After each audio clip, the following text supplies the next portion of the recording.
बीडच्या मस्साजोगचे सरपंच संतोष देशमुख यांच्या हत्या प्रकरणानंतर राज्यातील राजकारण चांगलंच तापलेलं आहे। देशमुख यांच्या हत्या प्रकरणाचा मास्टर माइंड हा मंत्री धनंजय मुंडे यांचा निकटवर्तीय वाल्मिक कराड असल्याचा आरोप सातत्यानं विरोधकांकडून करण्यात येतोय आणि त्यानंतर आता संतोष देशमुखांचा पोस्टमॉर्टेम अहवाल देणाऱ्या डॉक्टर अशोक थोरातांवर सामाजिक कार्यकर्त्या अंजली दमानी यांनी गंभीर आरोप केलेले आहेत। जिल्हा शल्य चिकित्सक डॉक्टर अशोक थोरात पूर्वी नाशिकला होते आणि त्यानंतर परत बड्या व्यक्तीच्या आशीर्वादामुळे त्यांची बदली बीडला झाली, अशा आशयाची एक्स पोस्ट दमानिया यांनी केलेली आहे। यावेळी त्यांनी हॉटेल पियुष इन हे अंबाजोगाईमधील हॉटेल कुणाचं आहे असा सवालही उपस्थित केलेला आहे। त्यांनी केलेली एक्स पोस्ट आधी आपण सविस्तर पाहणार आहोत, तर काय म्हणतात ते आपल्या एक्स पोस्टमध्ये त्यावरती एक नजर टाकूयात।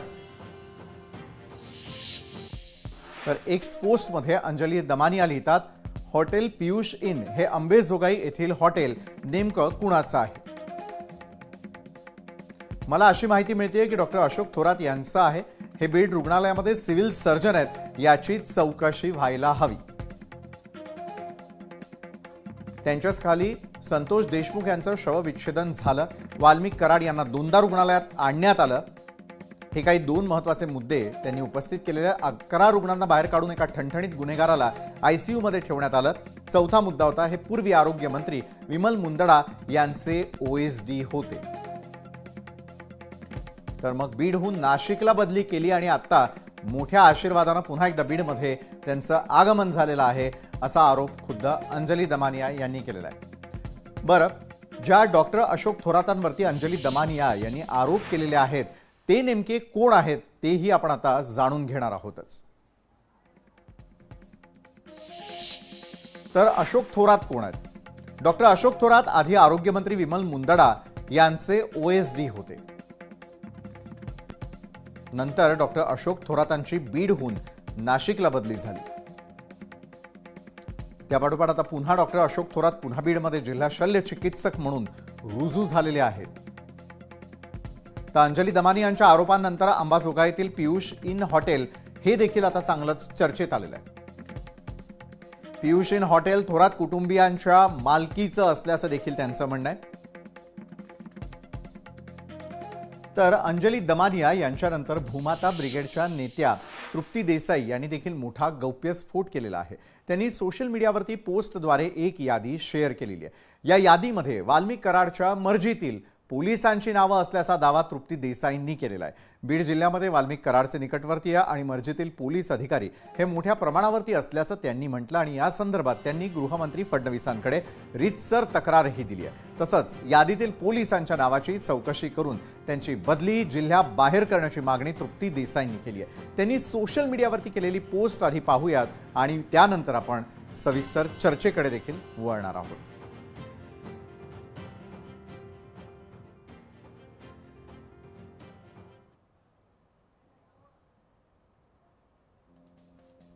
तृप्ती देसाई आपल्या पोस्टमध्ये लिहितात, मी वाल्मिक कराडच्या निकटवर्ती आणि मर्जीतील बीडमधील पोलीस अधिकारी आणि कर्मचाऱ्यांची यादी शेअर करते।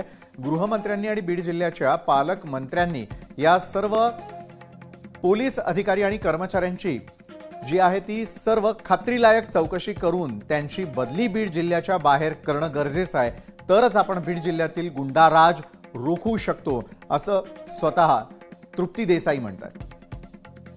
आणि तृप्ती देसाई यांनी पोस्ट केलेली यादी त्यानंतर त्यांनी ज्या शंका उपस्थित केलेल्या आहे याच संदर्भात अधिक आणि सविस्तर चर्चा करण्यासाठी आपल्यासोबत स्वतः भूमाता ब्रिगेडच्या संस्थापक तृप्ती देसाई जोडल्या गेलेल्या आहेत। तृप्तीजी, आपलं स्वागत आजच्या न्यूज प्लॅनेटमध्ये। अतिशय खळबळजनक आरोप सातत्यानं तुम्ही करताना दिसून येतात। गुंडाराज असा जो आपण उल्लेख केलेला आहे त्याच्यापासून जर बीडला मुक्त करायचं असेल तर मात्र आपण दिलेली यादी कितपत महत्त्वाची आहे आणि या यादीची नेमकी माहिती आणि त्याचा अर्थ नेमका काय आहे हे समजावून सांगा तृप्ती देसाई।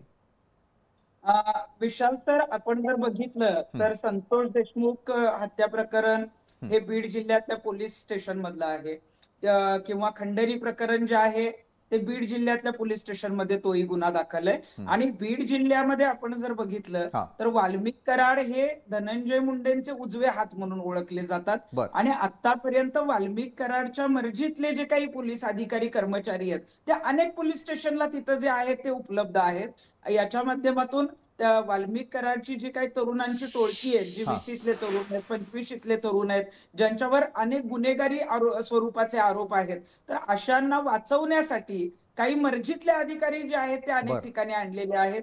काही कर्मचारी जे आहेत ते अशा प्रकारे कुठल्याही केसेस आल्या तर त्यात आपली जी काही तरुण मुलं आहेत त्यांनी जरी गुन्हेगारी कृत्य केलं तरी त्यांना पाठीशी घालणं किंवा त्यांना माघारी हे करणं किंवा त्या केसेस दाखल होऊ नये, मोठे गुन्हेगारी स्वरूपाचे कलम लागू नयेत, त्यांच्यावर एनसी दाखल व्हावी, अशा पद्धतीचे काही कर्मचारी जे आहेत ते बीड जिल्ह्यामध्ये अनेक वर्षांपासून कार्यरत आहेत. आणि पोलीस म्हणून जरी काम करत असले तरी काही जण वसुली करण्यासाठी सुद्धा जे आहेत त्या अनेक पोलीस स्टेशनला जे आहेत किंवा एलसीबीला ठेवण्यात आलेले आहेत. बरं. त्या संदर्भातली पोलीस अधिकारी आणि कर्मचाऱ्यांची जी यादी आहे ती मी इथं पाठवलेली आहे. आणि आपल्याला एवढंही सांगेन की गृहमंत्र्यांना मी जेव्हा मेलद्वारे तक्रार केलेली आहे तेव्हा गृहमंत्र्यांनाही हीच विनंती केलेली आहे की फक्त आम्ही सांगतोय म्हणून नाही, तर या सगळ्या पोलिसांचे सीडीआर तपासण्यात यावेत.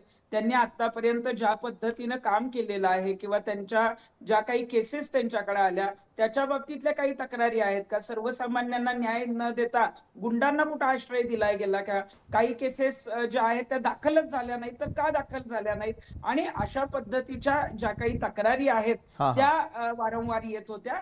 आणि या संदर्भामध्ये मला वाटतं की ही तर आज 26 जणांची यादी मी जाहीर केलेली आहे. अनेक अजून पोलीस अधिकारी आणि कर्मचारी जे आहेत ते वाल्मिक कराडच्या जे आहेत ते नजीकचे आहेत. आणि जोपर्यंत हे वाल्मिक कराडच्या नजीकचे आणि मर्जीतले अधिकारी बीड जिल्ह्यातून बाहेर जात नाहीत तोपर्यंत सगळ्या यंत्रणा किंवा सगळ्या जे काही केसेस बाहेर येत आहेत, महादेव मुंडेंचं प्रकरण बाहेर आलंय, हं. आपण बघितलं तर आज बोंडवेंचं प्रकरण बाहेर आलंय, आणि हे बीड जिल्ह्यातल्या वेगवेगळ्या पोलीस स्टेशनच्या अंडर ही प्रकरणं आहेत.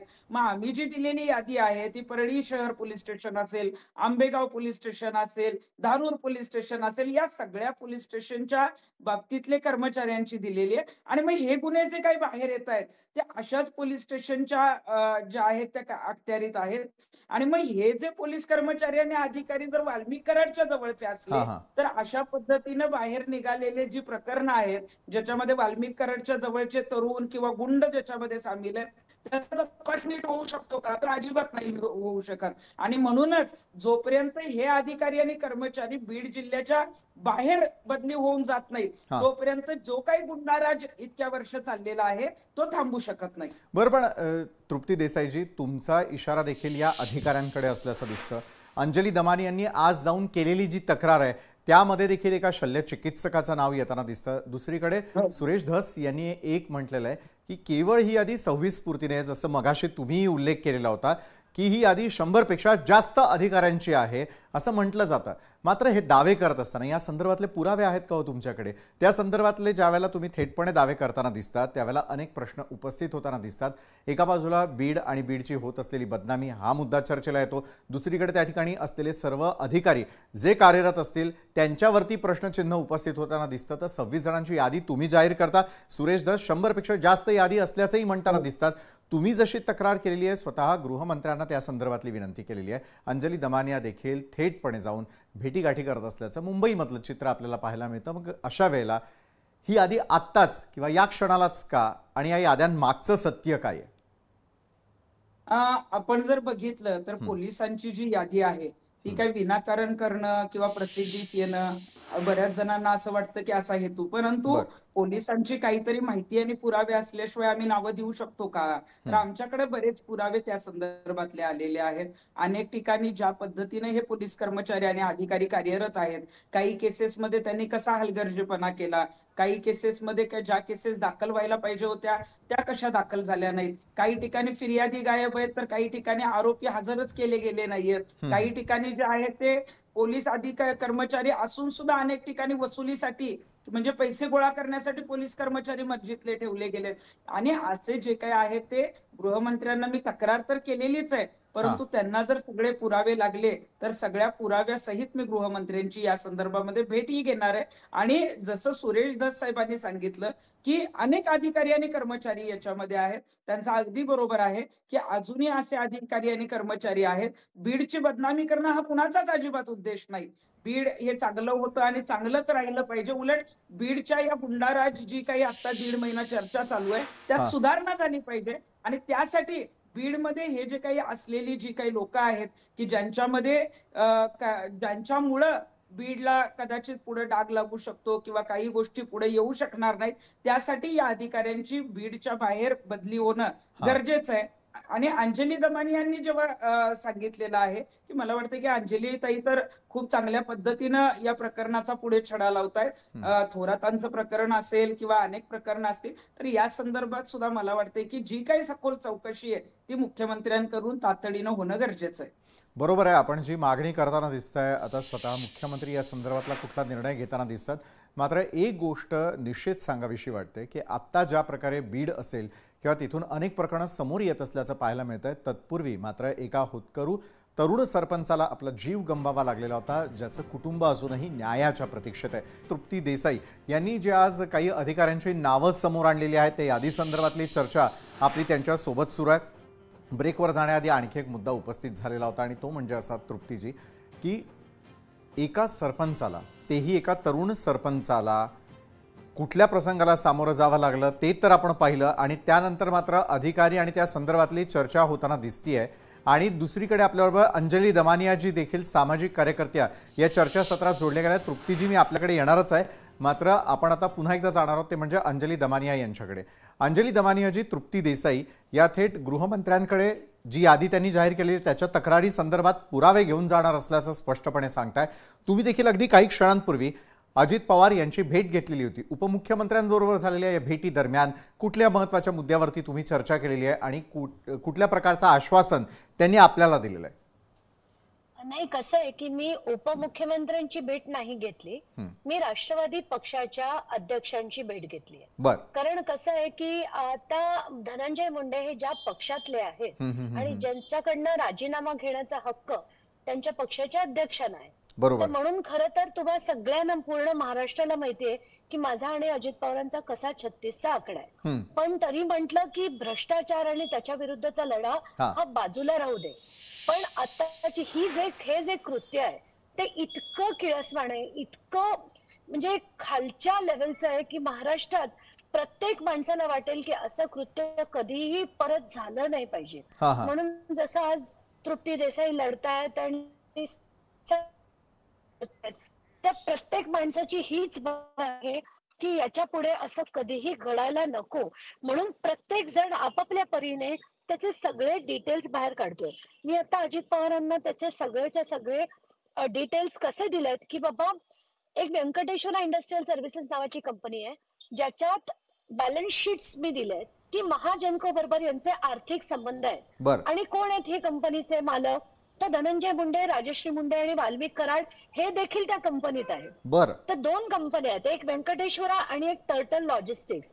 आणि या दोन्ही कंपन्या जर असे सगळे आर्थिक व्यवहार करत असतील तर हे अतिशय गंभीर आहे. आणि त्याचे मी त्यांना कायदे देखील दाखवले की रिप्रेझेंटेशन ऑफ पीपल्स ऍक्ट मध्ये 102 1(a) आणि 191 असे 2 आर्टिकल्स आहेत. आणि त्या आर्टिकल्स प्रमाणे कुठलाही मंत्री हा आर्थिक लाभ घेऊ शकत नाही. याला ऑफिस ऑफ प्रॉफिट म्हटलं जातं. आणि त्यांच्या मंत्रिपदाचा काय, त्यांच्या आमदारकीचा सुद्धा राजीनामा घेण्याची खरं गरज आहे. तर आज हे सगळं जे चाललंय ना ते इतकं गंभीर आणि इतकं विचित्र चाललंय की एक जनता आक्रोश करतेय, लोक आक्रोश करतायत, इतके पुरावे देत आहेत की यंत्रणा वापरली जाते. जसं तृप्ती देसाईंनी पण सांगितलं, इतक्या मोठ्या प्रमाणावर यंत्रणा वापरली जाते. त्यांच्या सगळे दिमतील्या ऑफिसर काय, डॉक्टर्स काय, रुग्णालय काय, त्यांचं जेलमध्ये सुद्धा त्यांची बडदास्त ठेवली जाते. हे सगळे लोक पुरावे देत आहेत, माध्यम लावून धरतायत. 1.5-2 महिने झाले तरी कारवाई होत नाहीये. तर कुठेतरी हे सगळं थांबवण्यासाठी, कारण भ्रष्टाचार हा तरी आपण म्हणजे त्याच्या विरुद्ध लढू शकतो, पण ही जी दहशत आहे ना त्याच्या विरुद्ध आपण सगळ्यांनी मिळून लढणं गरजेचं आहे. बरोबर आहे. काही आश्वासन मिळालं आज आपल्याला? त्यांनी मला असं सांगितलं की बघून अतिशय डिस्टर्ब्ड वाटत होते. त्यांनी असं सांगितलं की उद्या 12 वाजता त्यांची आणि मुख्यमंत्र्यांची बैठक आहे आणि ते त्याच्यावर कारवाई नक्की करतील असं त्यांनी वर्बली त्यांनी सांगितलंय. आता होत आहे की नाही आपल्याला उद्या कळेलच. निश्चितच आहे, याचा पाठपुरावा आपण करत राहणार आहोतच. तृप्तीजी, मी आपल्याकडे पुन्हा एकदा येईल. अंजलीताईंनी आज नेमकी कशा प्रकारे भेट घेतलेली आहे, कुणाची भेट घेतलेली आहे, अतिशय सविस्तरपणे सांगितलं आणि उद्यापर्यंत आणखी वाट पाहावी लागणार आहे. मात्र या गोष्टींचा पाठपुरावा आणि लढा तुमचा कधीपर्यंत सुरू असेल तृप्तीजी? या प्रकरणाचा शेवट होऊपर्यंत जसं अंजलीताई म्हणाल्या की प्रत्येकाने लढलं पाहिजे, त्यामुळे आमचा लढा हा शेवटपर्यंत असणार आहे. आणि अंजलीताई जेव्हा सांगत होत्या की मी पुरावे घेऊन अजितदादांकडे गेले, माझं तर म्हणणं आहे की हे पुरावे अंजलीताईंनी याच्या आधी सुद्धा टीव्हीवर दिलेले आहेत, त्या कंपनीत कशी भागीदारी हे सांगितलेलं आहे. आतापर्यंत धनंजय मुंडेंनी नैतिकतेने राजीनामा देणं गरजेचं होतं आणि अजितदादांना अंजलीताईंना भेटावं लागतंय. एवढे पुरावे असून सुद्धा अजितदादांनी राजीनामा घेतला नाही. का घेतला नाही हेच मूळ जे आहे ते प्रश्नचिन्ह निर्माण झालंय. कारण पुरावे एवढे आहेत. अगर वाल्मिक कराडचा तरी संबंध आहे, वाल्मिक कराडचा तर धनंजय मुंडेंशी संबंधच आहे, परंतु कसले पुरावे अजून अजितदादांना हवेत? अजितदादांनी आता तातडीनं धनंजय मुंडेंचा राजीनामा घेणं गरजेचं आहे. आणि अंजलीताई जशा लढतायत तसा शेवटपर्यंत आमचा सुद्धा लढा जो आहे तो याच्यासाठी असा असेल की ही जी प्रकरणं होत आहेत, असं प्रकरण एकतर आपल्या राज्यात परत कधी झालं नाही पाहिजे. एखाद्या तरुणाला असेल किंवा कुणालाही असेल, एवढ्या निर्घृणपणे मारलं जातं आणि ती केस दाबण्याचा प्रयत्न केला जातो आणि मग जनता आक्रोश करते. तेव्हा आपल्या सगळ्या चॅनलवर असेल, सगळीकडे असेल किंवा गृहमंत्री मुख्यमंत्र्यांना जी जाग आली ती जनतेच्या आक्रोशानंतर आहे. त्यामुळं याच्यामध्ये जे आहे ते सगळ्यात महत्वाचं की याचा पर्दाफाश होणं गरजेचं आहे आणि सगळ्यांवर कारवाई होणं गरजेचं आहे आणि हा लढा सगळ्यांनी शेवटपर्यंत लढणं गरजेचं आहे. नक्कीच. धन्यवाद तृप्ती देसाईजी, तुम्ही या चर्चासत्रात आमच्यासोबत जोडला गेलात त्यासाठी. धन्यवाद अंजली दमानी आजी, आपणही आमच्यासोबत जोडला गेला होता त्यासाठी. लोकशाही मराठी ऐका, पहा, जागरूक रहा.